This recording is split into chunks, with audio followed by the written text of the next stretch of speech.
오늘 이 본문 말씀을 보시면 이 요셉이 그 형들을 이제 그 감옥에 사흘 동안 가두었다가 다시 나누는 대화를 말씀하고 있습니다.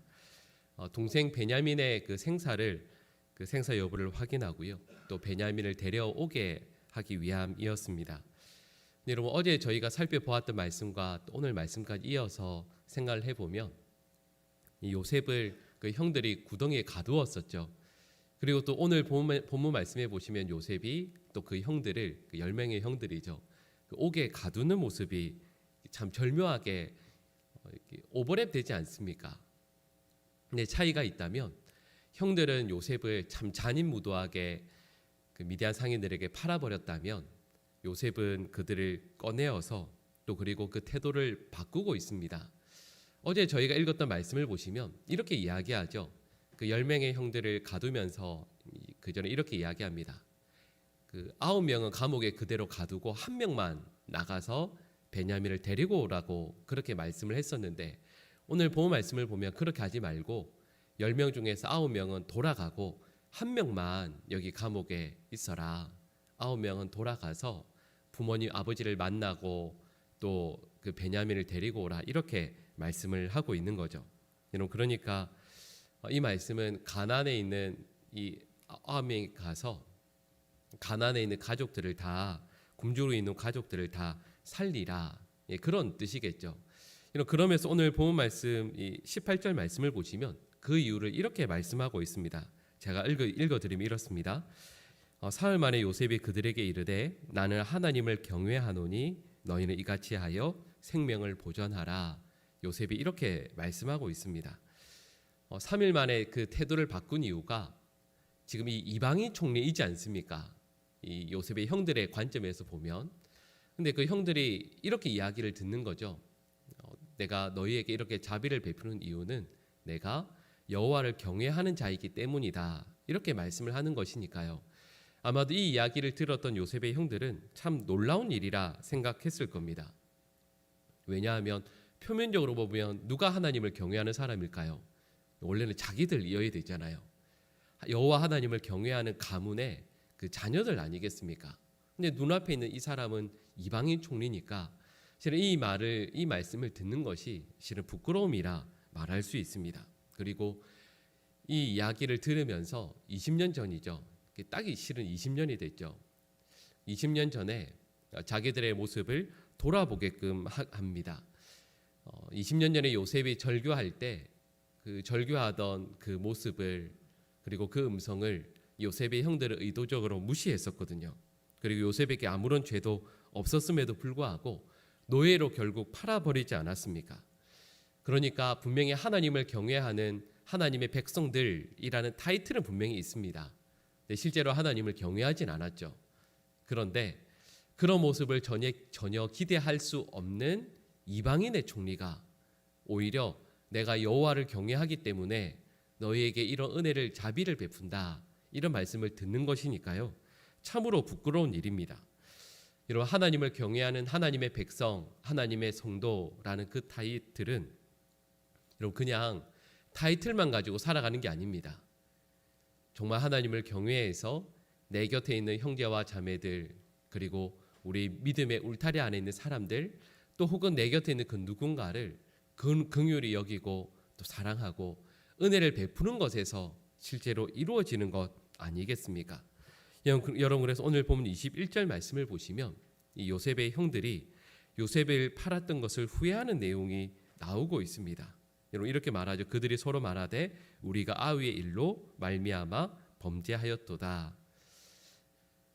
20년 지났습니다.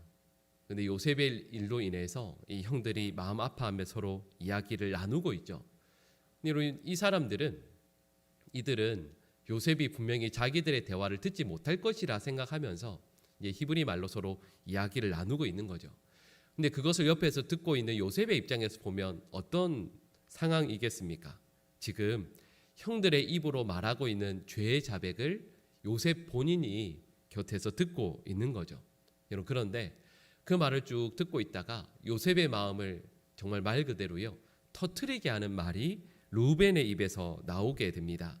22절 말씀을 보시면 이 내용이 뭐냐 하면 이런 거죠. 지금 이 22절 말씀을 보시면 이 루벤이 이렇게 말합니다. 내가 너희에게 그 아이에 대하여 죄를 짓지 말라고 하지 아니하였더냐. 그래도 너희가 듣지 아니하였느니라. 그래서 그의 핏값을 치르게 되었도다. 이렇게 말씀을 하고 있는 거죠. 그러니까 이 말씀을 설명을 드리면 이렇습니다. 요셉은 웅덩이에 던져지죠. 그리고 노예로 팔려가게 됩니다. 그때 요셉은 분명히 형들 10명이 다 나를 죽이려고 한다라고 생각하고 지금까지 20년 동안 살아왔죠. 근데 막상 알고 보니까 20년이 지나고 나서 보니까 제일 큰 형 루벤은 실제로는 자기를 죽이려고는 하지 않았다라는 것을 이제서야 알게 된 거죠. 20년 전에는 형들이 다 나를 죽이려고 했었다 생각했었는데 20년 동안 그랬죠. 지금 이제 보니까 루벤은 그냥 겁만 주고 실제로 웅덩이에 넣어놓고 죽이려고까지는 하지 않았구나라는 것을 오늘 본문에서 알게 된 거죠. 그리고 이 이야기를 들으면서 요셉은 눈물을 주체하지 못해서 울 곳을 찾아서 자리를 옮깁니다. 아마 그곳에서 20년 동안 그 품었던 마음들을 한없이 내어놓으면서 마음껏 울었겠죠. 그리고 나서 눈물을 닦고 이곳에 다시 돌아오게 됩니다. 여러분, 지금 이 형들을 만나기 전에 요셉은 형들을 분명히 용서했습니다. 이미 그 아픔들을 잊었다라고 생각했죠. 왜냐하면 여러분, 요셉의 첫째 아들의 이름이 뭐냐면 므낫세거든요. 그 앞선 본문이죠. 창세기 41장 51절 말씀을 보시면 요셉이 첫 아들을 낳고 나서 므낫세라 짓습니다. 이 뜻은 잊음이라는 뜻이죠. 근데 그 뜻을 요셉이 이렇게 해석하는 내용이 나옵니다. 이렇게 말씀합니다. 하나님이 내게 내 모든 고난과 내 아버지의 온 집 일을 잊어버리게 하셨다 함이요. 이렇게 말씀하고 있거든요. 그러니까 요셉은 분명히 형들에게서 받았던 아픔들을 스스로 하나님의 은혜 가운데 치유받고 또 그리고 형들을 마음으로 다 용서했습니다. 므낫세를 낳으면서 지금까지 일들을 쭉 돌이켜 보면서 지금까지 있었던 그 모든 아픔들을 하나님께서 잊게 하시고 또 하나님의 섭리가 있었다라는 것을 알게 되면서 그런 모든 아픔들을 하루하루 다 씻어내게 되죠. 그러니까 요셉은 형들을 용서합니다. 그런데 오늘 본문 말씀의 내용은 용서가 아닙니다. 오늘 본문 말씀의 내용은 용서가 아니고요, 화해죠. 용서는 나에게 잘못한 사람을 내가 일방적으로 내가 용서해 주는 겁니다. 우리 그런 경험들이 다 있으실 거예요. 하나님의 백성으로 믿음 생활을 하면서 나에게 어떤 해를 가하는 사람, 나를 힘들게 하는 사람을 용서하는 게 참 힘듭니다. 정말 힘들죠. 여러분, 그런데 용서보다 더 힘든 게 있습니다. 그건 뭐냐 하면 화해죠. 용서는 내가 일방적으로 하면 되는 것이지만 화해라는 것은 나에게 잘못을 한 사람이 자기의 죄를 깨닫고 내 앞에 엎드려야 하지 않습니까? 근데 그 모든 과정들을 오늘 본문 말씀을 보시면 하나님께서 이루어 나가고 계시는 것이죠. 잘못한 사람이 용서를 해주어야 하는 그 사람 앞에 엎드려서 자기의 죄를 자백하고 또 그것 때문에 용서를 구할 때 그제서야 여러분 화해라는 것이 이루어지게 되지 않습니까? 여러분, 오늘 본문 말씀은 요셉과 그의 형들 사이에 이루어지게 될, 앞으로 이루어져야 할 화해의 정말 귀한 단초를 보여주고 있습니다. 그리고 이걸 경험하는 요셉이, 이미 형들을 마음으로 용서했던 요셉이 형들에게 어떻게 대하는지를 오늘 본문 후반부에 보시면 나오고 있습니다. 이런 겉으로는 모질게 돼 있죠. 근데 끝부분 말씀을 보시면 형들의 자루에 곡식을 채워줍니다. 그리고 곡식을 사기 위해서 들고 왔던 돈도 모두 다 다시 자루 속에 넣어주죠. 그리고 가나안까지 가는 동안 먹을 양식까지도 다 이렇게 풍족하게 채워줍니다. 여러분, 이게 요셉의 진심이죠. 여러분, 그리고 오늘 본 말씀을 보면서 저희는 요셉이 이 형들에 대한 그 모든 감정들을 다 씻어내버리고 또 그리고 하나님의 은혜 가운데 요셉과 그의 형들이 화해하게 되는 정말 중요한 전초의 모습을 그걸 발견하게 되죠. 그리고 이 말씀을 함께 저희가 묵상하고 나누면서 여러분, 저는 우리 모든 성도분들이 혹시 마음속에 품어두셨던 지금도 용서하지 못하고 있는 이들이 혹시 계시다면 그 한 분 한 분들을 용서하게 되시기를 간절히 축복하고요. 여러분, 또 그리고 그 용서가 용서로만 끝나는 것이 아니라 화해의 아름다운 모습으로까지 나아갈 수 있게 되기를 간절히 축복합니다.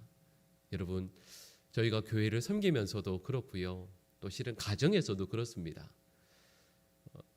나의 마음을 가장 아프게 하고 힘들게 하는 분들은 멀리 있는 분들이 아니라 항상 가까운 데 있는 분들이거든요.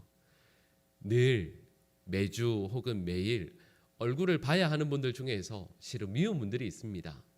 근데 그분들 용서하는 게 왜 그렇게 힘들지 모르겠어요. 그죠?